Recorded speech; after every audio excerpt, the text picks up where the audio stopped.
Hello everyone, सो आज हम solve करेंगे प्रोबेबिलिटी लीटरूट का। जो आज की प्रॉब्लम है, ugly number. N ugly number is a positive integer whose prime factors are limited to 2, 3 and 5। यानी बेसिकली अगली नंबर क्या होगा, अगली नंबर एक पॉजिटिव इंटीजर होगा जो कि जिसका प्राइम फैक्टर लिमिटेड होना चाहिए, या तो 2 होना चाहिए, या तो 3 होना चाहिए, या तो 5 होना चाहिए। ठीक है, तो हमको एक एन इंटीजर गिवन होगा, हमको nth अगली नंबर बताना है। तो यानी हमको एन टाइम हम जो भी हमको एक एन दिया होगा, लेट्स सपोज हमारे पास एन 10 है, इसका मतलब हमको 10th अगली नंबर बताना है। ठीक है, हमारा ठीक है, हमारा जो कंस्ट्रेंट है एन की, वो हमारा 1690 तक ही जा सकता है। ओके, हमारा जो फर्स्ट एग्जांपल है एन इक्वल टू 10 है, तो हमको बताना 10th अगली नंबर। तो हमारा फर्स्ट 10 अगली नंबर क्या होंगे, 1 2 3 4 5 6 8 9 10 12। यानी हमारा जो 10th जो अगली नंबर है वो हमारा आउटपुट होगा। तो हम कैसे कैलकुलेट करेंगे 10th अगली नंबर? तो हमारे दिमाग में सबसे पहले ब्रूट फोर्स अप्रोच जो आती है वो ये आती है कि हम सबसे पहले स्टार्ट मतलब 1 से हम स्टार्ट करेंगे और सारे नंबर को हम ट्रेवर्स करते जाएंगे। ठीक है, और उसमें से जो अगली नंबर है उनको फाइंड करेंगे और उनका काउंट इंक्रीज करेंगे। और अगर हमारा जो काउंट है वो इक्वल टू एन के बराबर आ गया, यानी हमारा जो काउंट जो भी हमारा अगली नंबर है, अगर हम मतलब जो जो जब भी हमारा कोई अगली नंबर एनकाउंटर होगा तो हम काउंट को इंक्रीज करेंगे। और जब हमारा काउंट जो है वो 10 के इक्वल होगा, यानी हमारा वही जो मैं 10th मतलब वही हमारा जो 10th अगली नंबर है।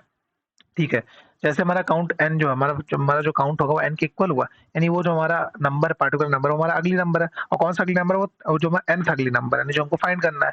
ठीक है, तो बेसिकली हम क्या कर सकते हैं, सबसे पहले हमने एक लूप लगाएंगे जो 1 से लेकर के लेट्स सपोज हमारा जो लूप होगा वो इन्फिनिटी तक चलेगा, यानी वो हमारा जो लूप है वो ऑलवेज ट्रू है, वो चलता रहेगा। आई इक्वल टू 1 से स्टार्ट करेंगे। ठीक है, अब हम क्या करेंगे, इस पर्टिकुलर फंक्शन को हम पास कर देंगे कि इसमें कि हम एक बूल बना देंगे फंक्शन में, वो चेक कर लेगा कि हमारा ये अगला नंबर है नहीं। अब अगला नंबर चेक करने के लिए क्या होगा, जो भी पार्टिकुलर नंबर होगा उसका जो भी हम डिवाइड करें 2 से, फिर डिवाइड करेंगे हम जो भी हमारा नंबर होगा, लेट्स सपोज एन हमारा नंबर आता है, एन को 2 से डिवाइड करें, फिर एन को हम 3 से डिवाइड करें, एन को हम 5 से डिवाइड करें। तो ओवरऑल सबसे डिवाइड करने के बाद जो हमारा जो रिमाइंडर आना चाहिए वो ना 1 आना चाहिए। अगर 1 आ गया, इसका मतलब वो पार्टिकुलर सारे नंबर से डिविजिबल है, यानी उसका जो भी प्राइम फैक्टर है तो 2 आना चाहिए, या तो 3 आना चाहिए, तो 5 आना चाहिए। इन तीनों के अलावा कोई और प्राइम फैक्टर नहीं आना चाहिए। ठीक है, अगर ऐसा है यानी वो पर्टिकुलर नंबर क्या हमारा अगली नंबर है, तो हम अपने अकाउंट को इंक्रीज कर देंगे। ओके, तो ये हमारा क्या था, बूट फोर्स अप्रोच। हम क्या करेंगे, सारे नंबर को चेक करेंगे कि करके कि वो अगली नंबर है कि नहीं। अगर अगला अगली नंबर है तो हम काउंट को 1 से इंक्रीज कर देंगे, और जब भी हमारा काउंट जो होगा एन के इक्वल हो जाएगा, यानी हमारा वही हमारा एनथ अगली नंबर है, उसको हम रिटर्न कर देंगे। तो बेसिकली अगर इसकी टाइम कॉम्प्लेक्सिटी देखें, क्योंकि हम एन टाइम्स ट्रेवर्स करेंगे एन नंबर को, और प्लस हमको फाइंड करना है कि वो अगली नंबर है ही नहीं, तो यानी अगली नंबर फाइंड करने के लिए हमें हमको प्राइम फैक्टर निकालना पड़ेगा जो कि हमारा लॉग एन टाइम चलेगा। तो यानी ओवरऑल टाइम कॉम्प्लेक्सिटी क्या आ जाएगी इस अप्रोच की, एन लॉग एन। यानी अगर हम ब्रूट अप्रोच से जाते हैं तो हमारा टोटल टाइम कॉम्प्लेक्सिटी क्या आएगी, एन लॉग एन, जो कि हमको टीएल ही देगा। नहीं, ये हमारा ऑप्टिमाइज अप्रोच नहीं है। तो ऑप्टिमाइज अप्रोच क्या है, हम उस पर डिस्कस करते हैं। तो बेसिकली अगर हम किसी भी एक नंबर को देखते हैं, जैसे अगर हमारा वो अगली नंबर है, तो बेसिकली हमको तो पक्का पता है कि वो 2 की पावर ए, 3 की पावर बी और 5 की पावर सी, इन्हीं फॉर्मेट में होगा।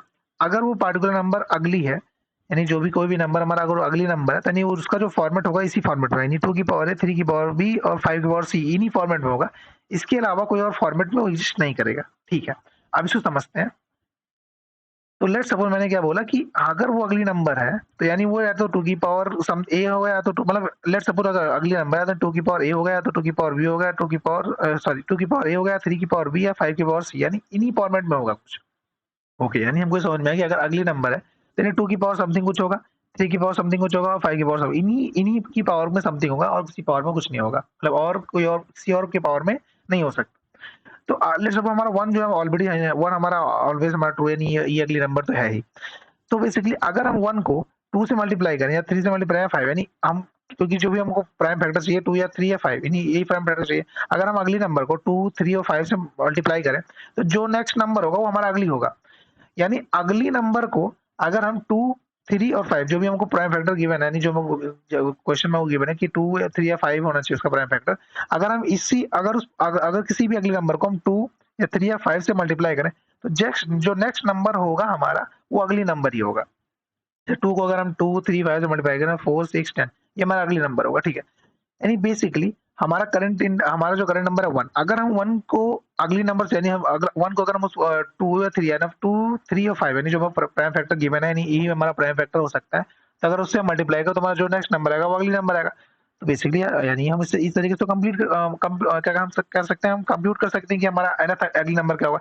जैसे फर्स्ट हमारा 1 हो गया, फिर इसमें से हमारा क्या होगा 2, फिर 3, फिर 4, फिर 5। बट अगर हम डायरेक्ट मल्टीप्लाई करें तो हमको ये अगली नंबर तो देगा, बट करेक्ट सीक्वेंस में नहीं देगा। जैसे 1 के बाद हमारा 2 आना चाहिए, 2 के बाद हमारा 3 आना चाहिए, 3 के बाद हमारा 4 आना चाहिए, बट 3 के बाद यहाँ 5 आ रहा है, बट हमारा 3 के बाद 4 आना चाहिए। तो बेसिकली अगर हम प्रीवियस अगले नंबर को ले लें और हम अगर 2 या 3 5 से मल्टीप्लाई करें तो हमको नेक्स्ट अगले नंबर देगा, बट ये करेक्ट सीक्वेंस में नहीं देगा। तो हमको सीक्वेंस में मेंटेन, अब हमको जो अगले नंबर है हमारा वो सीक्वेंस में है, उसको मेंटेन करने के लिए हम क्या करेंगे, 3 हम वेरिएबल स्लाइस करेंगे, आई, जे और के। एक तरीके से हम 3 पॉइंटर बना रहे हैं, ठीक है। अब हम चेक करेंगे 2 से कौन सा अगले नंबर आ रहा है, 3 से कौन सा अगले नंबर आ रहा है और 5 से कौन सा अगले नंबर आ रहा है। उसी हिसाब से क्या करेंगे, हम अपने अगले नंबर को सीक्वेंस में पुट करेंगे। तो ठीक है, हमने क्या किया, स्टार्टिंग हमारा आई भी 1 पे रहेगा, जे भी हमारा 1 पे रहेगा और के भी हमारा 1 पे रहेगा। तो सबसे पहले हम आई को, मतलब जो हमारा 2 है, तो 2 को भी हम आई से मल्टीप्लाई करेंगे तो हमारा 2 आ गया, यहाँ पे 3 आ गया, यहाँ 5 आ गया, यानी सबको हम 1 से मल्टीप्लाई किया, क्योंकि हमारा अभी सबका जो करंट इंडेक्स है हमारा 1 पे स्टार्ट चल रहा है, मतलब हमारा 1 पे स्टैंड है। क्यों हमारा, हम सबको 1 से मल्टीप्लाई, ऑब्वियस सी बात है, सबसे पहले हम यहाँ से अगले नंबर निकालेंगे, फिर इन सब में से जो मिनिमम होगा वही हमारा नेक्स्ट अगले नंबर होगा, ठीक है। तो सबसे पहले हमने क्या क्या किया, हमने सबसे पहले उनको सबको 1 से मल्टीप्लाई किया, तो हमारा क्या आ गया, 2, 3 और 5। हमको पता है कि 1 तो हमारा ऑलवेज अगले नंबर है, तो 1 हमारा आंसर में रहेगा, ठीक है। हम 2, 3 और 5 इन सबसे मिनिमम क्या है, हमारा मिनिमम है 2, तो हमारा नेक्स्ट अगले नंबर क्या हो जाएगा, 2, ठीक है। तो हमने 2 को आंसर में पुट कर दिया। अब जो भी हमारा मिनिमम आएगा सिर्फ उसी के इंडेक्स को हम इंक्रीज करेंगे, यानी हमारा आई जो 1 पे था, अब सिर्फ आई को हमने 2 पे कर दिया, बाकी हमारा हमारा जो है वो 1 पे ही रहेगा। अब क्या करेंगे, फिर से मल्टीप्लाई करेंगे, तो हमारा 4 आ गया, 3 आ गया और 5 आ गया। इससे मल्टीप्लाई हम इन सबको 2 से मल्टीप्लाई करते चलेंगे, इनको 3 से मल्टीप्लाई करेंगे, 5 से। हम, क्योंकि जो भी अगली नंबर आ रहा है उसका हम नेक्स्ट अगले नंबर निकालने की कोशिश करें, क्योंकि जो हम चूज कर लिए हैं अब उसको चूज नहीं कर पाए, इसलिए हमने 2 को क्या किया, चूज कर लिया। अब इसके नेक्स्ट जो भी अगले नंबर होगा, जो भी मिनिमम अगले नंबर आएगा उसी को हम चूज करेंगे, ठीक है। तो हमारा, क्योंकि हमारा ये 2 सबसे मिनिमम था, तो 2 को हमने आंसर पुट किया, तो हम क्या करेंगे, सिर्फ इसी के इंडेक्स को इंक्रीज करेंगे, बाकी सारा इंडेक्स जो हमारा वो सेम रहेगा, ओके। उसको फिर मल्टीप्लाई करने के बाद हमारे, जैसे 2 को हम 2 से मल्टीप्लाई करेंगे तो हमारा 4, 3 और 5। अब इन तीनों में सबसे मिनिमम क्या हमारा 3 है, तो हम 3 को आंसर में पुट करेंगे और फिर हम क्या करेंगे, 3 सिर्फ इस पार्टिकुलर, यानी जे, क्योंकि 3 जो हमारा 3 था वो जे, मतलब 3 को कौन हैंडल कर रहा था, जे इंडेक्स को, सिर्फ जे इंडेक्स को इंक्रीज करेंगे, ठीक। तो जे हमारा 2 हो गया, आई हमारा ऑलरेडी 2 था और हमारा की हमारा क्या है, 1 रहेगा। अब फिर से मल्टीप्लाई करेंगे तो 2 इंटू 3 हमारा 4 आ गया, फिर 3 इंटू 2 हमारा 6 आ गया और 1 इंटू 5 हमारा 5 आ गया। तो 4, 6 और 5, इनमें में सबसे मिनिमम क्या है, 4 है, तो 4 को हम आंसर में पुट करेंगे और इस पार्टिकुलर इंडेक्स को, इसी पार्टिकुलर इंडेक्स को इंक्रीज करेंगे, बाकी सारे इंडेक्स जो हमारे वो सेम रहेंगे, ठीक है। और फिर हम जो है उस पार्टिकुलर इंडेक्स, उस पार्टिकुलर जो भी हमने आई इंक्रीज किया उससे हम 2 को मल्टीप्लाई करेंगे तो 6 आ गया, 6 आ गया और 5 आ गया। आई मीन, तो इन तीनों मिनिमम क्या आ रहा है, 5, 5 को आंसर में पुट करेंगे और फिर इस पार्टिकुलर इंडेक्स को इंक्रीज करेंगे, यानी जो भी सबसे मिनिमम होगा उसके पार्टिकुलर इंडेक्स को हम इंक्रीज करेंगे। ऐसा हम क्यों कर रहे हैं, क्योंकि जैसे हमने 1 से हमने 2 और 3 और 5 को मल्टीप्लाई किया, क्योंकि हमको पता है अगले नंबर को अगर हम 2 या 3, 5 से मल्टीप्लाई करेंगे तो हमारा जो नेक्स्ट नंबर है वो अगली ही नंबर देगा, ठीक है। तो हमारा अगले नंबर क्या है, 2 और 3 और 5। अब हम क्या करेंगे, सबसे मिनिमम चूज करेंगे, तो मिनिमम क्या किया हमने, 2 को चूज कर लिया। ऑब्वियस ही बात है, अगर सबसे मिनिमम ये था तो अगर हम इसको अगले इंडेक्स से मल्टीप्लाई करेंगे तो मिनिमम ही नंबर देगा, ठीक है। तो यानी हमने क्या किया, इस पार्टिकुलर नंबर को हमने चूज कर लिया। तो अब नेक्स्ट अगले नंबर की, नेक्स्ट अगर हमको अगले नंबर चाहिए तो हम ऑब्वियसली बात है हम इसके नेक्स्ट इंडेक्स पे मूव करेंगे, ठीक है। तो इसलिए हम क्या कर रहे हैं कि जिस भी पार्टिकुलर जो भी हम सबसे मिनिमम होगा, जो भी सबसे मिनिमम नंबर आएगा उसी पार्टिकुलर इंडेक्स को हम इंक्रीज कर रहे हैं, क्योंकि हमको पता है कि उसके नेक्स्ट जो होगा वो ये हमारा उस पार्टिकुलर नंबर के, मतलब हम जिसे 2 से मल्टीप्लाई किए, तो इस पार्टिकुलर ब्रांच में जब हम इस 2 को इंक्लूड कर लिए तो अगर हमारा 2 हमारा आंसर में ऑलरेडी हो गया, तो अब जो नेक्स्ट नेक्स्ट हमारा अगले नंबर रहेगा वो ऑब्वियस बात है उसके इंक्रीमेंट पे देगा, यानी उसके अगले पॉइंट पे देगा। तो इसीलिए हम क्या करें, अपने पॉइंटर, यानी जो भी आई जी के हम हर अगले नंबर को इंक्लूड करने के बाद हम पॉइंटर को इंक्रीज कर रहे हैं, ठीक है। तो ऐसे हम जब सारे पॉइंटर को इंक्रीज कर देंगे तो हमारा क्या करेगा, हर एक ऑपरेशन क्या करेगा, हमारा आंसर में कुछ ना कुछ वैल्यू इंसर्ट करता जाएगा। कब तक करना है, जब तक कि हमारा इस पार्टिकुलर एरे की साइज जो है वो लेस देन एन है।